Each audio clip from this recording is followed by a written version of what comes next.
Hi everyone, it's Vic here from Forever Scrapping, and today I'm sharing with you a process video that I've made for Lottie Loves Paper using the Marigold collection by Crate Paper. I absolutely love Crate Paper collections, and I know there's a lot of fans out there of it, so hopefully I will inspire you to create something with this beautiful collection that I've got to work with. I really wanted to focus on using up some of the journaling ephemera cards that you can see there that come in the ephemera pack. I'm not very good at using them up, and one way to try and get them used on your layouts is to use them as backing for photographs and for journaling. So that's what I've done with this layout here. My eldest Isabella, she sent me this photograph she'd taken, and I didn't know at the time whether it meant that she'd found someone that she liked or not. So she's just becoming a teenager, so first teenage love or that, but apparently not. Apparently that's like ugh and yucky still, so I'm all right on that front.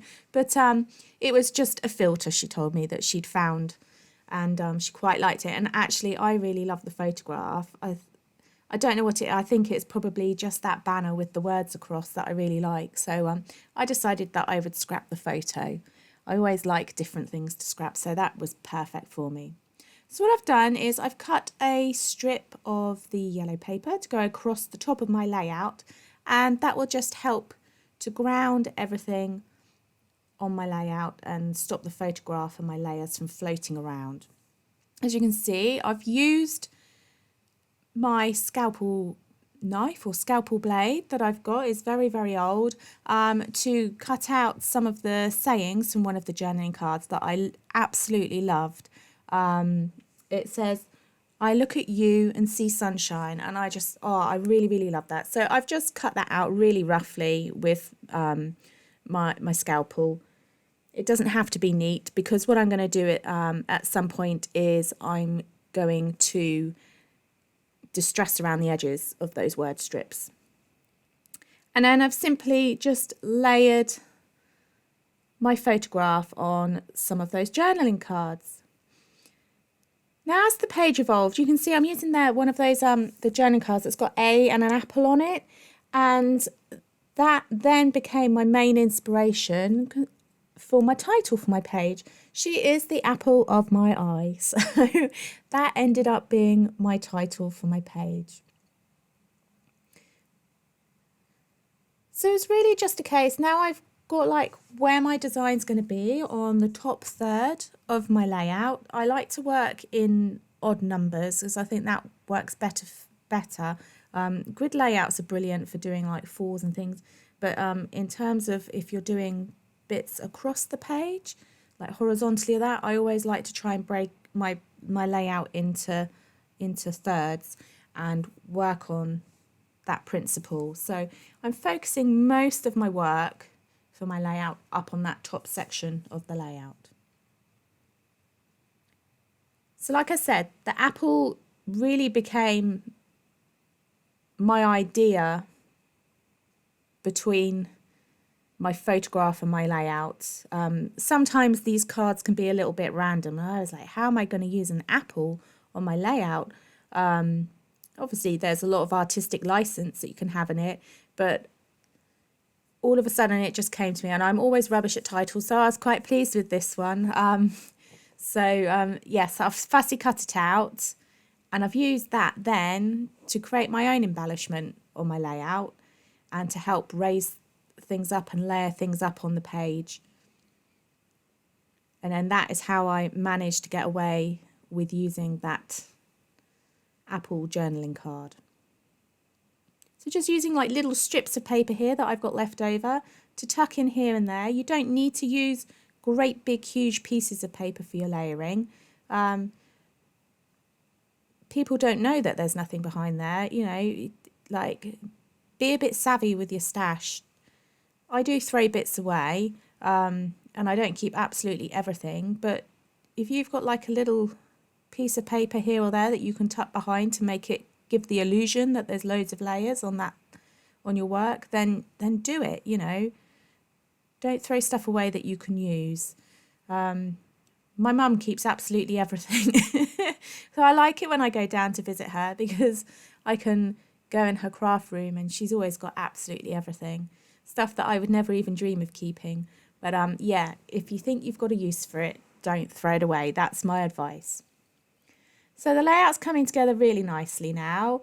I've cut up some of the rainbow strip of paper to add a few more layers and to try and tie in the blues and the autumnally colours on each side of that photograph. That gorgeous, really, really super pretty vellum butterfly. I absolutely love it. It's absolutely beautiful. So I wanted that on my layout, but I didn't want it looking like it had just been plonked there. So that's why underneath it I've used one of the little stamps with a butterfly on. And I've also used one of the sticker butterflies there, but later on I changed that for one of the puffy stickers, just to carry the theme on through my layout. So I've got the Amy Tangerine, I think it's from the Late Afternoon collection, alphabet stickers. And they go really well with this collection. The green really complements the tealy colours in the Marigold collection. So that's going to be part of my title. And then just using some alphas from my own stash. And I also use some of the Simple Stories Colour Vibe alphabet stickers as well. They're brilliant, actually. I'm just having a look at them now. They come as an alpha sticker book, and you literally have like 3 different sizes, I think it is, of letters for the alphabet in each colour. So you've got like some big ones and then medium and then the tiny white letters on like coloured background squares. So they're perfect. So I've used those as well as some of my title. So I wanted to vary up my alphabet rather than just using all the same font, because to me that just sort of takes it to the next level as well. It's quite nice to mix your fonts up and different colours and that, to add some more interest to your layouts. And I don't know if you could see earlier my black alphas I didn't have any E's left. There's never enough vowels, is there, in these alphabet collections. So my E's were F's, and I've just used a white pen to add the bottom bit of the E on so that I can get away with that for my title. So just the last few finishing touches now. Added some thread to part of the tag that I used. I didn't use all that tag. I cut the bottom bit off so I can use that on another layout, because it's silly wasting nice pretty papers hidden behind things if you can use them for other things. Adding some of the lovely gold stickers from the collection to tie in with my the gold vellum frame that I cut up and slotted in behind things. And there you go. I've changed that butterfly sticker and used some of the beautiful puffy stickers from the collection. They're super cute. They've literally got everything on, like little deer, a goose, an owl, flowers, houses, to link it all in. Now I just felt there was a little bit top heavy, my layout, so just balancing with a tiny little embellishment cluster at the bottom, and then I went a bit mad with some paint and ink splatters. But thank you very much for watching. I hope you've enjoyed the process video. The Marigold collection is available in the Lottie Loves Paper shop now, so head on over there. It really is super pretty. If you've liked this video, please give it a thumbs up and subscribe. Thank you. Bye.